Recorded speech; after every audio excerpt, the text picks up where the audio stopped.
Em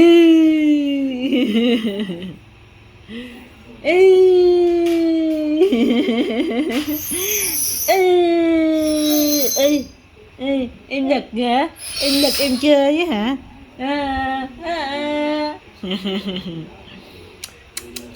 Em giật em chơi đã kìa mẹ ơi.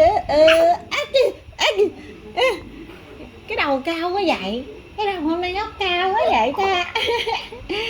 Khoái chí hả? Em khoái chí hả?